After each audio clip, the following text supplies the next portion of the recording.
Okay, so saya serahkan. Okay, jadi kita nak belajar tentang pemakanan hari ini. Basic Lazy Keto by Coach TS Sarizan. Okay, so saya serahkan kelas ni pada Coach Sarizan. Okay. Ah, Ya, okey. Assalamualaikum warahmatullahi wabarakatuh. Selamat malam semua. Selamat petang. Selamat malam Andi Leno. Selamat petang. Okey. Terlebih dulu saya perkenalkan diri. Saya Syarizal bin Saidul lah. Kini meletak di Bertam Perdana Pulau Batas, Pulau Pinang lah. Okey. Saya join PMS Wellness ni lebih kurang lah. Saya tak pasti sangat date yang, tapi berdasarkan catatan daripada WhatsApp, saya rasa WhatsApp pertama saya tu sekitar bulan bulan September bukan macam tu lah kan. Dan Coach Syafiq dia bila saya bertanya something kat dia. Saya ingat dia soalan tu, saya tanya kat dia, saya seorang apa ni, seorang cycler kan.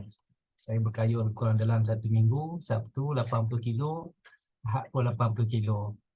Saya tanya ke dia, kenapa berat saya tak turun? Kan? Tapi kita tahu bila dia menjawab soalan tu dengan soalan. So ada something lah. Kan? So dia menjawab, siapa kata senaman macam tu untuk turunkan berat badan? So saya bertanya kan. So dia jawab dengan soalan. So mesti ada something lah. Kata, oh siapa Mamat ni tengok saya sembang balik, tengok, oh okey, orang Ipoh, orang Gopeng, okey, sekampung. Kemudian background engineering, okey, daripada Politeknik Goma, bukan macam tu lah. So bila bila kita dapat satu benda yang kita serasi sebenarnya, saya rasa okey, ni satu peluang lah. Satu peluang yang kita rasa kena ambil opportunity ni yang kita tak tahu. Kemudian itu soalan kedua. Soalan pertama lah, soalan kedua dia tanya ke saya, pernah beri periuk? Saya speechless kan. Apa kaitan penurunan berat dengan tanya beli periuk? Rupanya nak tengok sama ada saya ada keahlian airway dan sebagainya. Yang itulah agak-agak kelakar jugalah kan. So daripada situ kita tahu, okey, sebenarnya saya tak kisah pun dia dah daftar saya macam mana pun, tapi saya nak tengok ilmu yang dia ada tak. Kalau dari segi tengok gambar, perjalanan dia tu, kita tengok satu benda yang sebenarnya secara peribadi agak mustahil nak capai dengan berat badan sedemikian, disebabkan keyakinan diri itu tak ada. Itu yang pertama. Yang kedua, kita tak ada ilmu sebenarnya, tetapi apa yang disampaikan itu benda yang santai dan bila kita faham dan kita boleh share lah. Okey, itu yang pertama lah. Dan yang kedua, mungkin ramai yang tak kenal saya lah pasal saya tak kurang aktif lah daripada grup. Hampir-hampir tak aktif sebenarnya.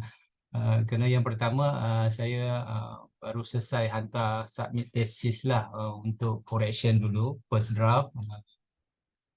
Agak sibuk sikit dan waktu yang sama juga minta tolong doakan saya, Allah memudahkan perjalanan saya. Dan waktu sekalipun apa ni, supervisor saya tengah apa ni, dia dalam proses nak buang batu empedu lah, lepasnya cerita ni lah. So sambil-sambil sembang, saya pun yalah, kita ada ilmu sedikit kan, kenapa betul batu tu mengeras kan. Dan kan bila kita makan tu, yalah, kita makan makanan berlemak kan. Bila makan makanan berlemak tu, dia by salt tu sebenarnya membantu untuk mencernakan lemak. Saya cerita macam tu lah, saya santai ke dia. Tapi oleh kerana kita kurang makan makanan berlemak, jadi by salt tu dia mengeras kan. So kemudian saya saja kat dia lah, kalau sebelum untuk buat operation dan sebagainya, sebenarnya cubalah alternatif lain kan. Atau buat dia panggil liver flushing, liver detoxification. Kita ada ilmu bukan macam tu lah sikit kan. Cuma biasalah profesor kan. So lepas tu sama dia buat tak buat tu wallahualam lah. Cuma saya minta doa daripada kawan-kawan lah, supaya beri kesembuhan lah kepada supervisor saya dan Allah pemudahkan lah. Okay. So hari ini lebih kepada nak apa ni, nak ceritakan perjalanan di fasa pertama ni, ceritakan perjalanan saya. Saya pun antara Allah beri apa ni, merasa seorang yang berbadan besar kan, macam Sis Marini tu kan. Sebenarnya itu adalah satu perjalanan yang cukup indah untuk kita kenang lah kan. Macam tuan-tuan yang ataupun macam ahli-ahli PMS sekarang ni yang masih berbadan besar dah. So enjoy the process sebenarnya. Dan kita nampak macam sis Marini kan, tiba je dah dia tinggal berapa kan, surah daripada saiz 64 ke 46, 64, tinggal 24 kan. So uh, orang nampak, oh 24 ya, nampak simple je kan, oh 64, 64, tapi proses perjalanan tu yang tak semua orang akan sampai lalui. Itulah satu proses yang paling memenatkan, paling uh, very tedious, tapi kita akan dapat hasilnya lah. Lebih kurang macam tu lah di pembukaan. Saya share sikit perjalanan saya lah, tak adalah hebat sangat, tapi biasa-biasa lah.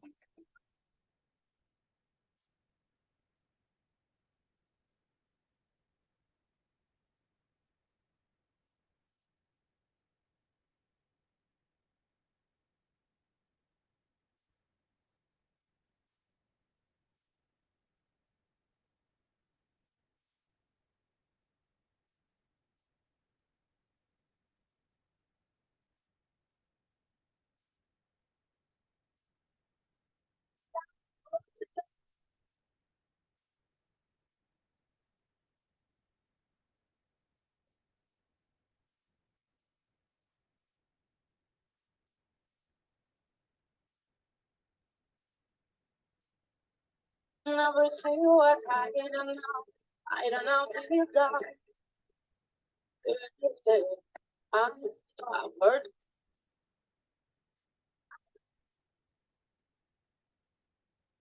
Ini gambar gambar masa pregnant 7 bulan. Aduh, saya masih memakai baju yang sama, alhamdulillah. Baju ni yang sangat-sangat didekap masa pergi Stamford Bridge, masuk Chelsea Club, dan kita beli satu baju yang kita dalam hati kita mustahil aku akan pakai baju ni. Mustahil zaman tu, pada masa tu. Tapi ya, kita kenangan. Dan alhamdulillah, happen to be, Allah beri peluang ni untuk merasai dia. Alhamdulillah kita mampu untuk dapatkan berat badan yang signifikan dan cukup ideal lah. Okay. So gambar ni ialah antara gambar yang menarik lah untuk saya simpan dan saya kenang perjalanan saya. Dan tuan-tuan juga, itulah benda pertama yang sepatutnya kita buat. Okay. So sambil saya apa ni, kita nak sembang sebenarnya, sembang santai dan sebagainya. Saya nak tengok juga tuan-tuan punya, kalau boleh tuan-tuan type lah, tuan-tuan Madi type.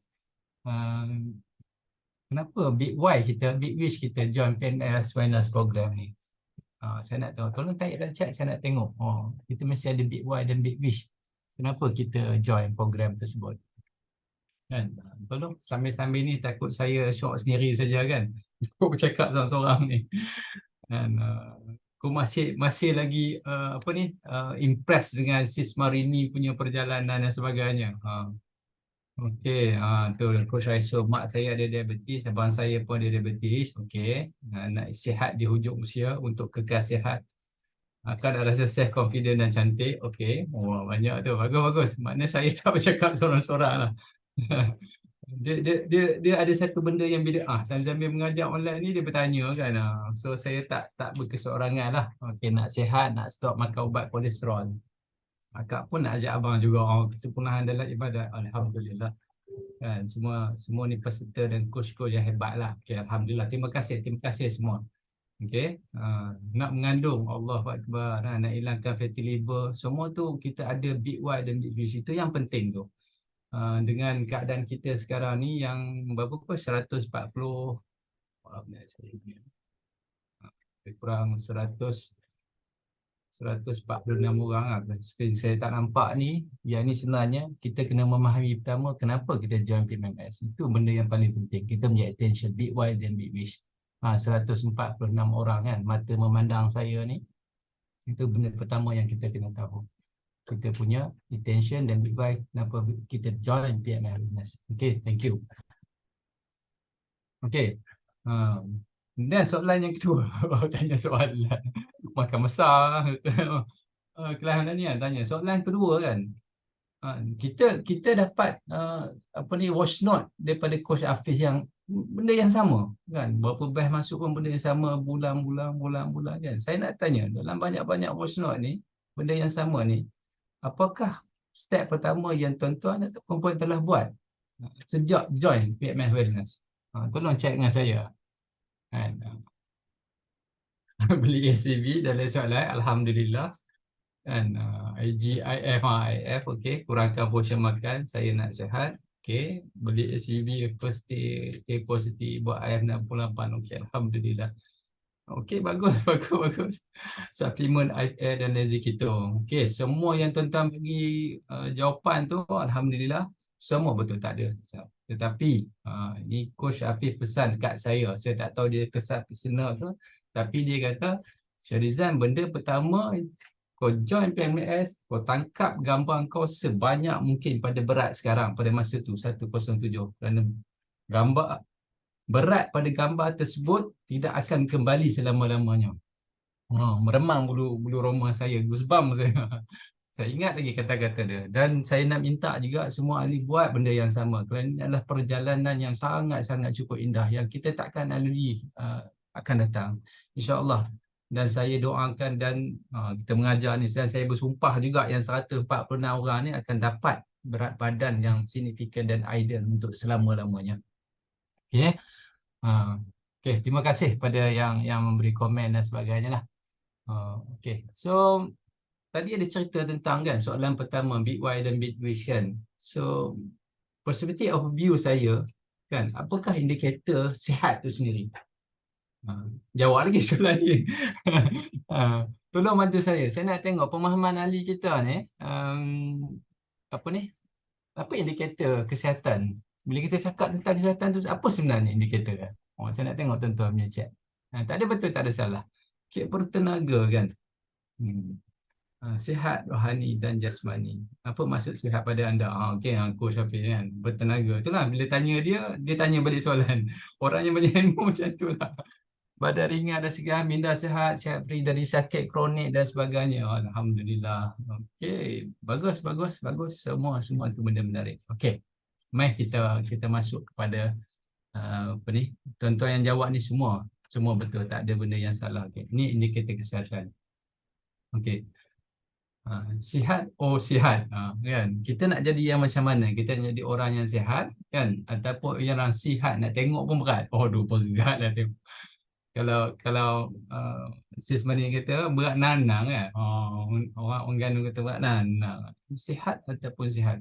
Majoriti kalau kita tanya tentang kesihatan ni, balik kampung apa-apa Pak Long kan. Alhamdulillah sihat, cuma buasir je. Dengar tu. Sihat tapi cuma buasir. Kan. So Pak Long dia masih lagi lelaki ni, dia masih ada sikap denial syndrome tu cukup tinggi kan. Kalau tanya Mak Long, apa khabar Mak Long? Allahu Akbar, lutut. Itu cara Mak Long kan. Mak Long cerita pasal lutut. Dia tak berselindung apa yang dia alami. Tapi lelaki dia denial syndrome. Itu perbezaan je. Kenapa kalau kita tengok yang konsistensi yang buat penurunan berat ni, ahli PMS secara tak langsung ni adalah kelangan daripada perempuan. Berbeza dengan lelaki. Lelaki naik turun.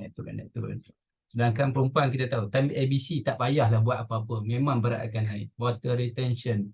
Lepas tu sodium, potasium tinggi kan, time ABC. Tetapi lepas ABC tu penurunan sangat-sangat signifikan. Tetapi lelaki, dia punya period semua hidup. So dia tak turun-turun kan. Dia kalau orang tahu kata gini ni balok lah, balok liat lah. Payah nak buat penurunan kan. So mesti ada denial syndrome dan sebagainya. Kan? Pasal bila dia tengok badan dia dapat cermin, dia nampak dia kecil. Sebenarnya dia cukup besar kan. Lagi satu, sihat pada kata orang, bila kita mampu berjalan. Mampu berjalan tu kira sihat lah kan. Cuma bila dikata sakit tu, bila kita dalam keadaan bedridden kan. Bedridden cukup. Itu memang sakit lah. Tetapi ini adalah yang saya dapat dari PMS dan yang kita boleh kongsi. Yang pertama kan, prevention is better than cure. Semua orang tahu kan, mencegah itu lebih daripada mengubati, lebih baik mengubati. So dalam PMS secara umumnya kita tak beri medical advice kan. Kita bukan kelayakan kita untuk berikan medical advice.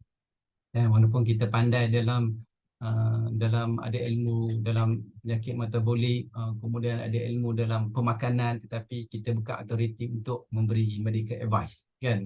So that's why prevention is better than cure. Kita tengok kalau kita didiagnose oleh obesity sebagai contoh kan, So KKM telah luluskan beberapa ubat lah, Sedendra, Vizuavi, Orestat dan Komtia. Ini ubat-ubat yang diakui dapat buat penurunan berat kan. So makan ubat, so dia lah berat. Bukan macam tu lah, tak makan ubat naik balik kan. Itu memang medical procedure macam tu. Yang kedua kan, apa lagi tentang blood pressure kan, tekanan darah tinggi, bagi ubat lah, Captropil, Enropil, Pendropil, yang pil-pil ni semua ubat-ubat berat berkaitan dengan tekanan darah tinggi. Dan makan ubat tekanan turun, tak makan ubat tekanan naik. So sampai bila nak kena makan, kan? Nak kena makan tu sampai bila? Sampai bila-bila lah. Cumanya sampai bila-bila tu sampai bila nak kena tu. Kan? Sampai Abang Jamil Abang Jamil Syahid lah. Minta maaf kalau ada nama Abang Jamil dalam ni. Kan? Itu isu dia kan. Yang pertama, yang kedua, yang ketiga ni ubat kolesterol kan. Semua berkaitan dengan tin statin tu semua dah ubat kolesterol kan. Dan dia ubat macam contoh ubat kolesterol, dia bukan turunkan parah kolesterol, cuma dia merencatkan HMG co-iridaktif tu. Satu enzim yang develop ataupun yang trigger ataupun yang buat kolesterol tu sendiri. Bila kita rencat, so kita tak hasilkan kolesterol baru dan badan terpaksa recycle kolesterol dia ada, jadi kolesterol kita tak akan naik lah. Tapi bila disebabkan perencatan tersebut, badan tidak akan menghasilkan, dia tak ada neurogenesis, penghasilan sel-sel baru di otak, sel-sel neuro. So dia leads to, orang kata dari segi ini akan lead sebagai eczema, demensia kan, penyanyuk dan sebagainya lah. Itu antara kesan-kesan ubat bila dia ambil dalam jangka panjang lah. Dan yang keempat ubat diabetes kan, yang very popular, gabapentin, glyphosate kan, sulfonylurea, begonadide ni, metformin dan sebagainya lah, yang terubat-ubat dia. Dan ini memang rawatan yang sedia ada. Rawatan buat masa ni, inilah rawatan yang terbaik sebenarnya. Menaikkan darah tinggi, bagi ubat darah tinggi kan. So lepas tu tekanan gula dalam darah naik, so bagi ubat kencing manis, tekanan gula turun dan sebagainya. Soalan ni sampai bila? Dan ubat-ubat ni dia saya personally, masa mak saya kena COVID kan, dia arwah pun, masuk dalam ICU COVID tu 26 hari kan, 26 hari. Kemudian saya jumpa doktor pakar, masuk hari 27 jumpa doktor pakar, saya tanya kan, mak saya daripada muda sampai ketua kan, dia makan ubat-ubat ni. Saya tanya kenapa? Sedangkan saya faham bila saya sesama, makan ubat sesama saya baik. Bila saya demam, makan ubat demam saya baik kan. So isu ni kenapa mak saya kena makan? Kemudian kata doktor, cik kena faham yang ubat-ubat ni dia bukan untuk menyembuhkan. So dia untuk melambatkan untuk proses seterusnya supaya kritikal. Jadi proses apa? Yang pertama kehilangan buah pinggang kan. Dengan terkejut kan. Itu ya sebenarnya yang berlaku. Tapi itulah yang terbaik buat masa ni. Kan, kepada ahli-ahli PMS, saya yakin kalau you makan, you buat IF kan, penurunan tekanan darah insya-Allah akan diturun secara natural. Kemudian you makan ubat pula lagi, dia turun secara artificial dan you akan kena hypo. Itu yang kita paling takut. Dan ahli-ahli kita macam-macam sama juga Sis Marini tadi ceritakan, dia tak makan ubat darah tinggi. Yang itu kalau tanya saya sangat-sangat takutlah, pasal kita bukan ada terapi untuk diagnose sakit ni dia layak tak makan. Itu doktor punya kerja kan, nak kurangkan dos dan sebagainya ataupun dia nak stop, itu doktor punya kerja. Cuma kerja kita ni, kita buat apa yang sepatutnya. Okey lah. So ni wellness indicator. Yang pertama ni, saya boleh bahagikan perjalanan PLMS saya ni, ataupun tuan boleh ambil jugalah sekiranya benda tu berkaitan. Yang pertama, fasa pertama, penurunan keberat dia. Macam secara calculation dia, tinggi kita tolak 100 kan. So dapat dah satu berat. Yang ideal macam saya 175 tolak 100 kan. So berat saya 75 lah sepatutnya kan. Pada masa tu 107. So 107 tolak 75. So dapatlah dalam 32 kilo yang nak dikena turun kan. Kemudian itu yang kedua, HbA1c kita mesti kurang daripada 6 sebelum makan, dan kita nak dapat normal BP 120 bawah 80 lah, lebih kurang macam tu lah. Itu fasa pertama ni, wellness indicator, cerita tentang kesihatan. Bukan kita nak kurus saja sebenarnya. So dia proses dia tu panjang dan very tedious, tapi kita kena lalui juga. So kita bukan health saja, kita nak cari wellness, kesejahteraan kesihatan. Itu fasa pertama lah. Dan fasa kedua, pemantauan lipid profile lah. Kita nak tengok TG kita kan. Lepas tu kita nak tengok HDL, uric acid. Kemudian kita ada eGFR, kesihatan buah pinggang. Kemudian kita nak tengok inflammation dalam badan, HRCRP masih kurang dari 1, dan TG over HDL ni 0.4, bawah 0.4. Cantik lah. Barulah kita ni tak ada potensi untuk kena CVD kan, cardiovascular disease. Okey, itu fasa kedua. Dan fasa ketiga ni penurunan body fat percentage. Kalau lelaki dia kena 18%. So saya sendiri pun tak sampai. Dekat setahun juga 23%, dan ni jadi 21%. Tapi proses tu masih lagi berjalan. Dan perempuan mesti kena di bawah 24% lah body fat. Dan perempuan ada special pasal dia lebih, dia kena ada part-part yang tertentu, kena ada lemak lebih. Kalau tidak jadi macam isteri bini Popeye kan. Kan, kartun-kartun zaman saya dengan Coach Hafil lah, Popeye kan. Okey. Kemudian fasa keempat ni penurunan visceral fat di bawah 10% lah, antara yang terbaik lah. Dan saya pun 12.5. So masih lagi nak mencari dan sebagainya lah. So daripada fasa-fasa pertama ni, kebanyakan ahli kita ni dia berhenti di fasa pertama saja. Kemudian dia tak nak join program, sangat-sangat mengecewakan. So dia rasa dia dapat berat idea tu, dia dapat HbA1c, dia cantik, kemudian dia dapat nombor, kemudian dia tinggal everything. Sedangkan fasa kedua, fasa ketiga, fasa empat ni dia sangat-sangat signifikan untuk menentukan kesihatan kita keseluruhan. Dan kalau tuan-tuan, saya nak kata merayu dak lah, tapi kalau ada kesempatan masa, join je program-program yang dibawa oleh PMS, oleh Coach Hafil dan sebagainya.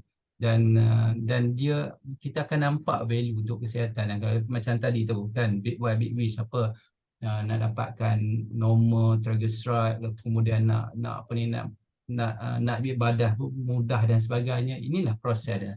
Dan tak semua proses ni ahli-ahli kita suka untuk lalui, kerana dia satu proses yang sangat panjang. Pasal perjalanan ni dia bukan ada pilihan, dia adalah satu proses yang panjang, dan tuan-tuan kena lalui proses ni. Dan jangan berhenti di fasa pertama sahaja. Ramai sebenarnya berhenti di fasa pertama. Kemudian fasa kedua, fasa ketiga, fasa empat tak berminat untuk join dan sebagainya. So sangat-sangatlah bunyi. Dan kita ada coach-coach yang hebat kan, kita ada Pok Cik yang boleh membantu kan, kita ada Coach Hafiz, coach dan lain, semua boleh membantu untuk perjalanan kita tu. Okey, boleh nak? Okay. So ini produk set kurus lah yang ada di pasaran kan. Saya pun ni antara, kalau tuan-tuan bersembang tentang bak nak turun kerat badan, inilah produk-produk ni kan. Ada Just Make File, sekarang tak tahu ada wujud tak wujud lagi kan. So kita ada detox, ada kursus-kursus detox, set-set detox kan, ada Shaklee, ada Herbalife, ada macam-macam dan sebagainya. Inilah yang very popular di masyarakat. Soalannya saya tanya, kalau saya cakap personal, produk ni bagus, memang bagus, boleh buat penurunan. Tetapi once kita stop, apa akan jadi? Kan? Apa akan jadi? Dia akan rebound balik kepada berat asal tanpa kita tahu, tanpa kita sedar. Kan? Itulah antara produk-produk set kurus dan sebagainya dah. Dan yang kedua, ramai juga ahli kita yang buat penurunan berat dengan senaman.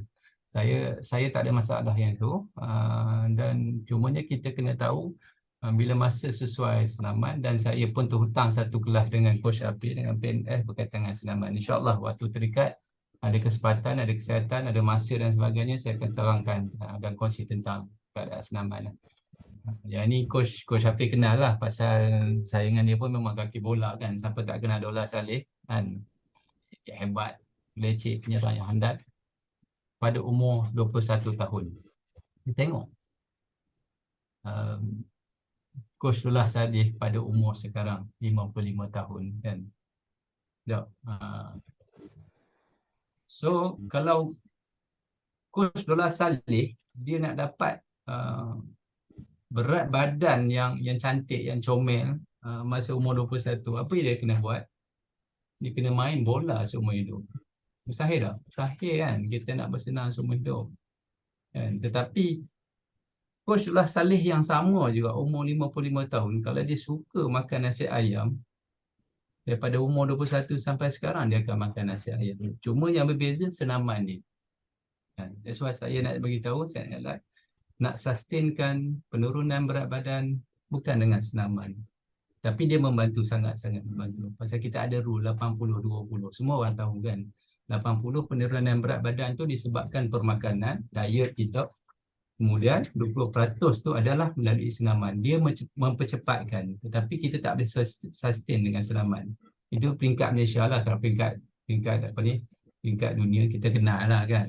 Yang terbaru yang mati tu apa? Maradona dan sebagainya. Kita tengok macam tu. So kena main bola semua itu agak-agak mustahil lah. Bukan tak bagus senaman, kena faham ada bagus tapi dia ada pasal-pasalnya. Kalau dalam kelas senaman, ini akan kita perjelas sangat-sangat jelasnya insya-Allah. Apa senaman yang sesuai untuk ahli-ahli kita lah. Okey, so dari segi pemakanan kita faham kan. Kita makanan, bila kita makan ni kita tak lari dari tiga ni. Kita ada karbohidrat, kita ada protein dan kita ada lemak. Kan? Karbohidrat, protein ada lemak. Dan karbohidrat ni dia digest, dia masuk dalam badan dengan bantuan EPA amylase, enzim EPA amylase dan enzim lipase. Dia akan metabolisme daripada kompleks karbo hingga simple karbohidrat, dia akan jadi glukos. Dan glukos masuk dalam darah, dia panggil glukos lah. Glukos ni adalah satu bentuk tenaga. Manakala protein, bila dia digest masuk dalam badan, dia akan jadi asid amino untuk building block, untuk pembangunan sel-sel kita, berat badan dan sebagainya lah. Antara lemak ni adalah dia akan ditukar menjadi fatty acid dan glycerol lah. Dan semua ni adalah dalam bentuk tenaga kan. Ini basic lah micronutrient. Okay. So yang ini cerita tentang metabolic process kan. Bagaimana bila kita makan, makanan tu ditukar menjadi tenaga. Dia panggil proses lah, satu proses lah. Bila kita makan ni, so gula dalam darah kita akan jadi tinggi kan, glukosa akan jadi tinggi, dan pankreas dia akan mengeluarkan satu enzim dia panggil insulin. Insulin ni tugas dia ada dua, satu dia regulate glukosa tu tersebut, kemudian lebihan dia akan disimpan dan disimpan sebagai sumber tenaga dalam bentuk lemak lah. Kalau dalam detail tu ada glycogen kan, tapi ini cerita tentang lemak lah.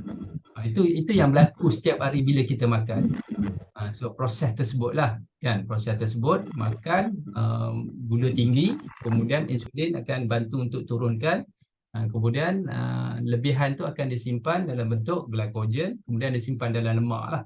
Dan dipaking ke seluruh badan. Ni semua orang akan melalui benda yang sama lah. Dia panggil prosesnya. Kemudian bila kita exercise kan, gula dalam darah kita dia akan berkurang pasal kita menggunakan tenaga. Jadi waktu yang sama juga pankreas akan release glukagon lah, glukagon, kemudian dia akan breakdown kan glukogen tu menjadi glukos kan, dan dimasuk dalam darah balik lah untuk jadi sumber tenaga lah. Dan proses ni daripada makanan kita bertukar menjadi glukos, dipanggil anabolic proses kan. Manakala lemak ditukar menjadi glukosa balik, dipanggil catabolic proses. Ini cerita dia lah tentang ini secara umum lah. Saya tak mahu nak pergi detail tentang bagaimana alpha amylase dia breakdown dan sebagainya. Saya tak nak pergi detail lah. Tapi kita nak faham bahawa bila makanan masuk tukar jadi tenaga, disimpan jadi tenaga, itulah anabolic proses. Dan lemak yang disimpan dalam bentuk tenaga tu dia proses balik menjadi glukosa, dia panggil catabolic proses. Itu yang benda yang nak kita faham lah. Ini tenaga dalam badan. Tenaga dalam badan kalau dalam Mohs Note pertama, kita tahu tenaga dalam badan berbentuk glukos 5 gram. Banyak mana 5 gram ni adalah satu sachet gula halus MACD tu lah, yang sokong Israel tu. Okay. Kemudian lebihan daripada tersebut dia akan ditukar menjadi glycogen dan disimpan di dalam hati, di antara range dia adalah 350 hingga 500 gram lah, setengah kilo. Okay. Itu yang kedua lah. Dan yang ketiga, lebihan daripada tersebut dia akan bertukar menjadi lemak dan disimpan di seluruh badan dan disimpan di seluruh badan sampai bila? Sampai fat threshold lah yang kita tak tahu. Kan sekarang kita tengok badan orang ni kurus kan, kemampuan untuk dia makanan hati untuk menukarkan lemak tak sehebat macam orang yang boleh menukarkan berbadan besar macam kita sekarang ni lah, berbadan besar. So itu menunjukkan hati kita sangat-sangat efisien menukarkan makanan menjadi makanan masuk dalam mulut ditukar jadi lemak. Itulah kerja hati sebenarnya kan. Thank you Coach Hafiz. Baguslah dah. Itulah proses ya. So itu adalah proses anabolik. Makanan masuk dan simpan jadi lemak kan. Lemak tu apa sebenarnya? Tenaga lah. Cuma isunya bila nak pakai tenaga tersebut. Itu satu persoalan kan. Kita hari-hari simpan. Ataupun kalau nak faham lagi saya buat analogi dalam bentuk duit lah. Kan baru mata cerah sikit balik kan. So duit ni umpama glukos lah kan. Duit kita yang banyak ni hari-hari kita masuk ni, duit dalam poket ni. So sampai satu tahap bila duit tu dah terlampau banyak, kita simpan dalam bank lah kan. Bank ni adalah apa? Tangki glycogen kita kan. So bila duit pun tu dah penuh, dah cash pun dah banyak, simpan dalam bank pun dah banyak, apa lagi kita buat? Kita labur lah dalam tabung haji kan. Laburkan dalam tabung haji. Itu cerita ada simpan dia. Sama juga tabung haji ni umpama simpanan lemak kita, dan kita tak akan keluarkan lemak daripada tabung haji ni kalau duit dalam bank kita tak berkurangan, dan kita pun tak akan keluarkan cash money kita jika cash di dalam tangan tu masih banyak. So dalam arti kata lain, kita nak trigger lemak dalam badan kita, yang pertama glukos kita kena sangat-sangat rendah range dia, kemudian glycogen kena habis dahulu, kemudian baru badan boleh merupakan lemak dan sebagainya. Itulah proses katabolik yang tak semua orang mampu sanggup lalui dia. Dia ada proses-proses dia yang kita kena lalui. Mau tak mau kita kena lalui lah. Itulah proses dia. Okey, yang ini reaksi insulin. Bila kita makan lemak, dia insulin spike jugalah, tapi dia tidaklah spike setinggi kita makan karbohidrat dan sebagainya. Dia memerlukan masa untuk dia turun dan sebagainya. So jadi kita boleh kenyang lama lah. Yang kedua, protein pun dia spike juga, tapi dia tak adalah setinggi insulin karbohidrat. Bila karbohidrat ni semakin tinggi, contohlah kita makan nasi ataupun makan roti, karbohidrat insulin akan spike tinggi.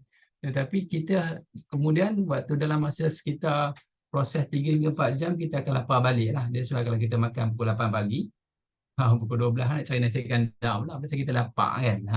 Itu sebenarnya main keperanan lah, insulin dan sebagainya lah dari segi masa. Yang basic lah. Okay. So ini sebenarnya yang kita makan setiap hari kan, 6 kali, 8 AM, lepas tu lapar 10 AM. So kita punya insulin tu sentiasa spike, dan satu proses daripada makan pagi untuk ke tengah hari, kebiasaannya insulin tu dia akan down lebih kurang dalam 3 ke 4 jam. Tetapi kita sentiasa makan, dia akan sentiasa spike. Dan proses ni berjalan berpanjangan dan kita insulin ni juga dia membantu menurunkan paras gula, glukosa kita, dan lebihannya dia akan simpan lah dalam bentuk lemak dan diparking ke seluruh badan. Kan? So bila high glucose dia sama dengan high insulin, kemudian samalah high body fat lah. Macam itulah idea dia. Okay, ni insulin kan. So insulin ni, tanya insulin ni apa? Orang kata ubat macam ni. Bukan, dia sejenis hormon dan dia ada insulin resistor. Bila dengan kehadiran insulin, baru glukos tu boleh masuk dalam sel kita lah sebagai disimpan dalam bentuk tenaga. Dan insulin sangat-sangat suka dengan sel lemak. That's why kalau orang ambil cucuk insulin tu kan dekat perut tu, lemak dia berkumpul dekat perut. Sangat-sangat susah sebenarnya nak kuruskan di bahagian tersebut. Even kita yang tak ambil ni pun kan, macam tadi tanya tentang shagging, shagging skin dan sebagainya. Pasal belly fat ni, kalau apa belly fat dia okey lagi. Lower belly fat ni memang makan masa lah nak turun kan. Tapi dia satu proses lah, tak apalah, sabarlah dengan proses tersebut. Okay. So ini dari segi simpanan lemak tadi saya uraikan. Ini antara yang merah ni adalah glukos kita sebagai simulation, dan hijau ni adalah insulin. Bila kita makan, gula dalam darah kita akan meningkat. Kemudian insulin, dengan bantuan insulin dia akan menurunkan gula tersebut menjadi paras normal. Bukan macam inilah gambar kedua. Ini yang biasa yang kita tahu kan, dan orang biasa yang sihat metabolik dia sihat. Manakala yang kita takut risau bila kita makan juga, tetapi glukosa kita turun tetapi insulin kita tak turun. Itu sangat-sangat bahayalah. Itu menunjukkan kita ni sebenarnya insulin resistant. Dan sepatutnya kita makan glukosa tinggi, insulin bawa turun normal, tetapi insulin tak turun-turun. Kalau nak test sama ada kita ni boleh ataupun badan kita lead untuk pada insulin resistant, kita kena buat serum insulin test. Manakala kita ambil setakat HbA1c itu bacaan glukosa dalam darah lah. Tapi kita lebih nak tahu ni insulin dalam badan lah. Kena buatlah serum insulin test. Okey. Boleh lah. Boleh ke tak boleh ke saya cakap seorang ni? Boleh lah. Boleh lah. Kalau boleh tak apa. Alhamdulillah. Kita teruskanlah. Okay, ni reaksi hormon dalam badan lah. Sebenarnya bila perut kita buncit kan, bila kita buncit ke depan dia menggambarkan bahawa kita ni kortisol kita tinggi. Itu yang pertama lah. Buncit ke depan, kortisol kita tinggi. Kortisol ni apa? Hormon stres kan. Hormon stres kan. Bagus tak hormon stres ni? Dia ada bagus dan tak bagus lah. Kalau yang bagusnya, dan contoh kita dikejar anjing kan, kita ada tenaga segera untuk berjalan. Cuma yang tak bagusnya kadang-kadang kita tidur mimpi jumpa hantu kan. So badan tengok react, dia hasilkan kortisol, tapi kita tak gunakan, kita tidur balik. So disimpan balik. Simpan balik kat mana yang paling best, kat perut kita ke depan lah. Itu menggambarkan kita ni orang yang mempunyai kortisol tinggi dan kita punya hormon stres yang tinggi. So kena kawal lah. Memang stres tu memang kita tak boleh nak hapus kan, tapi kena urus dan sebaik-baiknya lah. Okey, itu yang pertama. Kemudian kalau perut kita mengelebih ke kiri ke kanan, ini standard lah. Itu menunjukkan kita ni sebenarnya hormon kita, insulin kita tinggi, excess of hormon insulin. Dan itu bagi lelaki biasa lah tu kan, dia melebih, bau seksi gitu kan. Kan. Kemudian kalau yang di bawah, pusat ke bawah tu biasanya dia berkaitan dengan estrogen lah. Dan kalau glukosa kita boleh turunkan, yang pertama dengan makan ubat kan, glukosa turun. Tetapi ketiga-tiga hormon ni dia tak ada cara lain untuk menurunkan kecuali dengan berpuasa. That's why lah kita buat IF dan sebagainya kan, intermittent fasting. Okey, boleh lah. Saya teruskan. So yang ini berkaitan dengan ada dua hormon yang memainkan peranan. Yang pertama ni leptin dan ghrelin lah. Dia jongkak-jongkak kan. Leptin ni hormon kenyang kan. Ghrelin ni hormon lapar. Dan dia datang setiap pagi. Pasal apa dia datang setiap pagi? Pasal kita dah programkan badan kita ni, bermula daripada kita kecil sampai kita umur sekarang ni, 9 pagi aku kena makan. So badan dah tahu lah kita punya program dan sebagainya. 9 pagi kena makan. So dia dah prepare dah. Dan kita bercakap tentang insulin resistant. Tetapi sebenarnya sebelum insulin resistant, kita akan ada satu dia panggil leptin resistant. Di mana kita tak rasa kenyang. Kita sentiasa nak makan. Pasal signal tu dihantar tetapi cuma ada implementation. So tak sampai signal tu diterjemahkan bahawa yang kita dah kenyang. Itu cakap bahaya kan.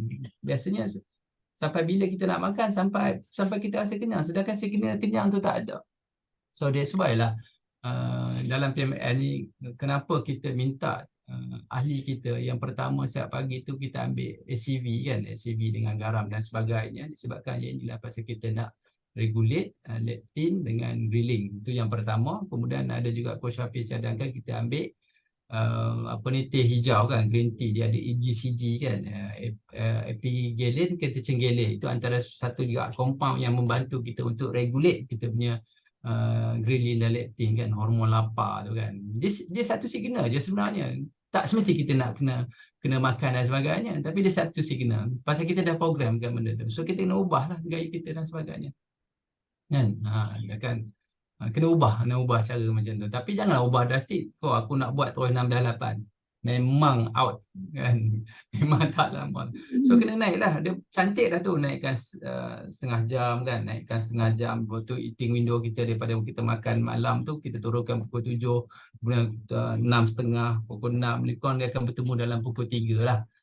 Cumanya kalau dalam yang baru untuk hari baru, saya cadangkan makan timat lah, 2 kali makan. Selagi ada penurunan, makanlah 2 kali kan. Lepas tu bila dah sampai tahap plateau, baru kita ubah rejim kita. Itu pun kita tak galakkan lagi untuk terus kepada OMAD kan. Kita kena ada dia panggil half timat kan. Daripada 2 tu jadikan 1, kemudian setengahkan lagi. Kita nak tengok dia. Dan cara pemakanan tu juga kita nak tengok sampai dia plateau. Bila plateau ni baru kita ubah. Jangan ubah semua secara mendadak dan sebagainya. Dan proses tu kena sabar lah. Sangat-sangat kena sabar. Okay. Itu ada 2 hormon lah, leptin dan ghrelin tu yang kena jaga setiap pagi tu kan. Kalau kita boleh regulate hormon ghrelin dan leptin tu, kita sebenarnya boleh berpuasa panjang lah. Puasa IF kita akan jadi panjang lah. Okay, ini tenaga pasti daripada pemakanan.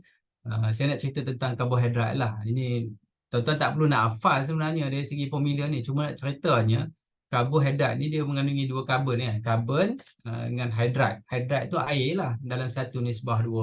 Simple je, 1:2. That's mean kalau hari ni kita makan pizza 100 gram, badan kita berpotensi menakung air sebanyak 200 gram. Dalam nisbah 1:2. That means badan kita akan naik berat tersebut pada 0.3 kilo ataupun 300 gram. Itu paling basic lah.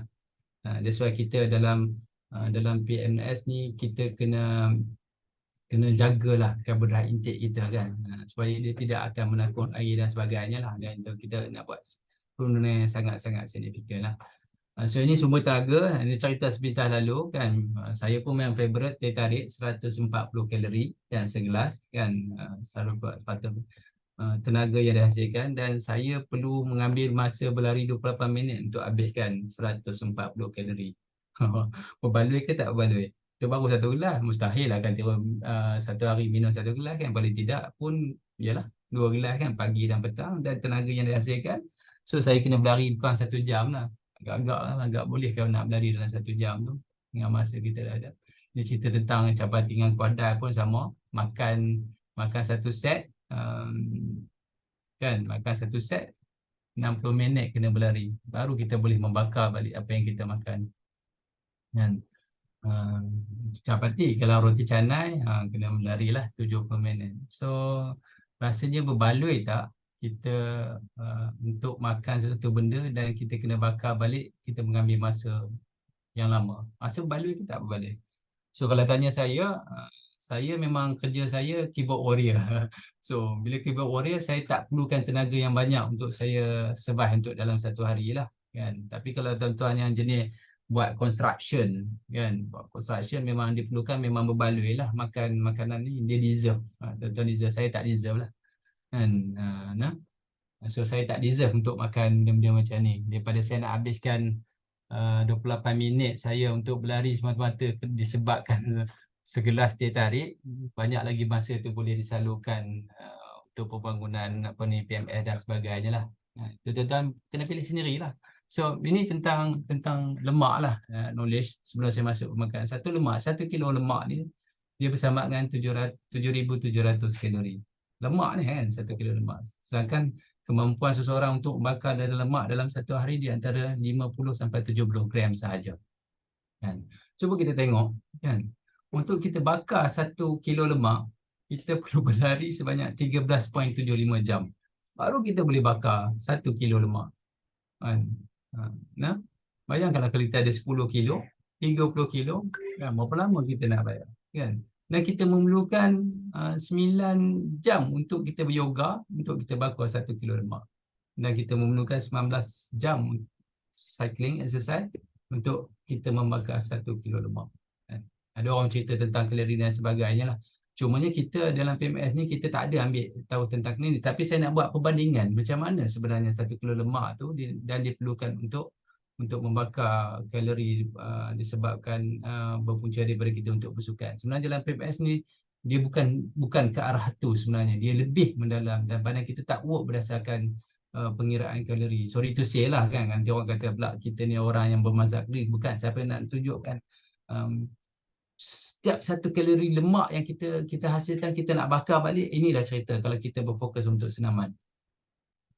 Okay, so macam mana kita nak bermula ni? Sebagai contoh lah, sebagai contoh, kita nak dapatkan berat yang ideal. So tinggi kita tolak 100 kan, so berat terkini, kemudian tolak berat ideal.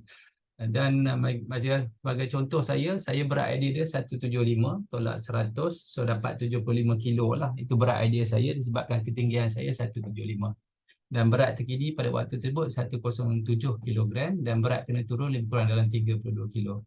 Dan kita boleh buat satu fokus yang semua orang boleh pakai, bahawa dalam 3 bulan ni kita nak habiskan 50% daripada berat tersebut. Kemudian 4 bulan 40% dan 5 bulan 10% lah yang ni kita timeline kita tahu. So this one lebih kurang dalam 1 tahun kita nak buat penurunan. Sebenarnya itu kita boleh projek lah, projek ni. Tapi ahli kita kadang-kadang tak sabar. Dia nak kalau boleh hari ni dia buat IF ataupun LK buat IF, tapi semalam dia nak dia nak buat penurunan. Memang tak lah kan. Tapi kita kena ada satu timeline yang kita boleh guide dalam 3 bulan, by hook by crook. Kalau ikut program ni, insya-Allah kita akan dapat 50% dalam masa 3 bulan kan. Dapat daripada 32 dapat 16 kilo dan sebagainya. Tapi dia akan lebih dan insya-Allah lah. Dia akan jadi lebih. So bila bercakap tentang apa ni, tentang penurunan berat, dia ada satu benda yang kita nak kena tunjuk. Pasal Coach Hafiz dia bagi jadual yang sama, watch note yang sama. So gaya pemakanan yang sama. Tetapi penurunan setiap orang berbeza. Coach, kenapa saya buat benda betul dah tapi tak turun pun. Saya buat ni betul tapi tak turun dan sebagainya. Ini sebenarnya ahli-ahli kena semak metabolic tolerance ataupun metabolic threshold. Macam mana kita nak tengok? Sebagai contoh, saya ambil contoh lah. Hari ni makan malam jam 7. Sebelum makan dan selepas makan ambil timbangan. Ini contoh, kita dalam PMS ni kena buat sekali je. Kita nak tahu metabolic tolerance kita jam ke berapa. Okey, sebagai contoh, 7 malam makan, sebelum makan 80 kilo. Ni sebelum makan. So selepas makan 82 kilo. Tu dia makan apa, naik 2 kilo. Biasa. Macam sis Marini cerita tadi kan. Kalau dia cheat, dia akan naik 1.5, 2 kilo dan sebagainya. Itu betul, dalam bentuk air, kita faham. That's why lah saya pernah cerita dengan Coach Hafiz bahawa masa saya raya, saya naik 8 kilo dalam masa 8 hari. Kan? Jangan tanya lah makan apa kan. Makan lemang lah, makan ketupat dan sebagainya. Tapi kita faham dengan ilmu yang ada, kita faham bahawa saya boleh buat penurunan berpuasa hari ketiga, puasa 6, hari ketiga dah turun 6 kilo daripada 8 kilo yang kita naik itu. Disebabkan kita tahu penurunan yang naik itu adalah berat air. Kan? Sebagai contoh, selepas makan naik 2 kilo.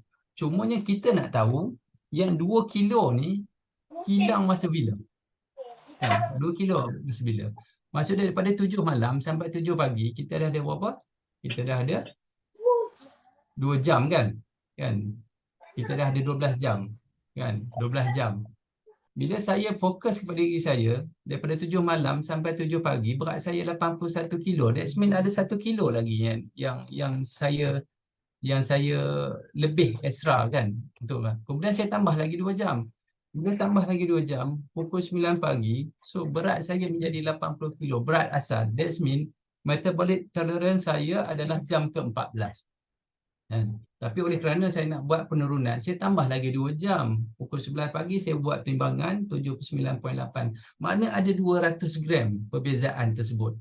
That means kalau 10 hari saya boleh buat konsisten benda yang sama, saya akan hilang dalam 2 kilo. Kan? So tuan-tuan kena ingat jadual breakfast. Breakfast ni bukan maksud dia sarapan pagi. Kan?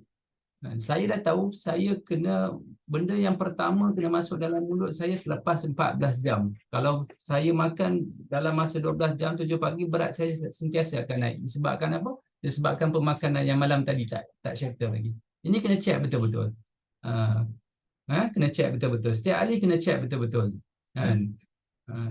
Kita check sekali sebagai contoh. Oh, hari ini ada event dengan family, makan pukul 10 malam. Dan bila makanan pertama yang nak masuk, saya tahu dah saya punya jam ke-14. Maknanya 10 sampai 10 pagi esok, 12 jam. So, saya akan tambah 2 jam lagi, pukul 11, pukul 12. Saya akan makan makanan pertama saya pukul 12. Disebabkan apa? Saya dah kembali kepada berat asal sebelum saya makan. Itu penting tu. Ini yang menunjukkan setiap orang berbeza. Kan, setiap orang macam saya contoh, saya suka guna contoh Haji Sufiuddin. Dia jam ke-11 dia dah kembali kepada berat asal. Dia sebenarnya kalau ditambah lagi 2 jam memang dia penurunan sangat-sangat cepat. Ya. So ahli kena check tau. Sekali seumur hidup. Pasal kita nak jadi tahu kita punya metabolic tolerance kita punya sampai bila. Jam ke berapa. Senanglah. Kan? Kalau ada event malam pun walaupun habis pukul 11, mana 11 pagi esok baru 12 jam. Kan? Makan lazy keto ke makan kabur-kabur? Kalau tanya saya masa tu hari cik lah. Kan? Macam sekarang kan baru nak buat permulaan kan. Pada ahli baru pun tak jauh beza pun permulaan dia. Kita tak galakkan terus nak buat terus 12 jam makan lazy keto dan sebagainya. Tak, ini secara normal kita kena check dulu. Setiap orang wajib kena sekali. Sebelum makan dan sebelum makan ambil perbezaan tersebut. Kan? Dan kita nak tengok perbezaan tersebut hilang waktu bila. Itu yang penting. Check sekali lah. Macam hari ni pun tak boleh dah. Hari esok boleh buat lah. Cuba lah. Nak tengok. Baru kita tahu metabolic tolerance kita tu jangka berapa. That's why kat sini yang menentukan orang ni cepat, orang ni lambat, orang ni boleh 12 kilo, orang ni boleh 3 kilo sahaja dan sebagainya. Pasal ini yang menentukan. Boleh dah? So, saya masuk ni mekanisme penurunan berat badan. Ini contohlah, saya tak perlu hafal pun sebenarnya cerita benda ni apa sebenarnya. Kan? Yang ini adalah lemak kan. Sel-sel lemak dan ini ada oksigen dan ini karbohidrat dan ada air. So, untuk membakar lemak ni kita memerlukan 78 oksigen kan. Oksigen dan dia akan menghasilkan 55 karbon dioksida dan air. Ini kita dapat masa bila ni? Waktu kita tidur kan, kita boleh dapat. So lemak dibakar menggunakan oksigen. That's why kita tak galakkan sangat dalam keadaan sekarang ni kita bersukan. Disebabkan apa? Kita tak akan dapat oksigen sebanyak 78 pasal kita tercungap-cungap. Dia ada kaitan dengan kita punya heart rate dan sebagainya lah. That's why kalau ni dalam serman insya-Allah saya akan sentuh benda ni secara detail lah. Tapi secara umumnya untuk pembakaran lemak yang sempurna, kita kena jaga kita punya heart rate di bawah 130.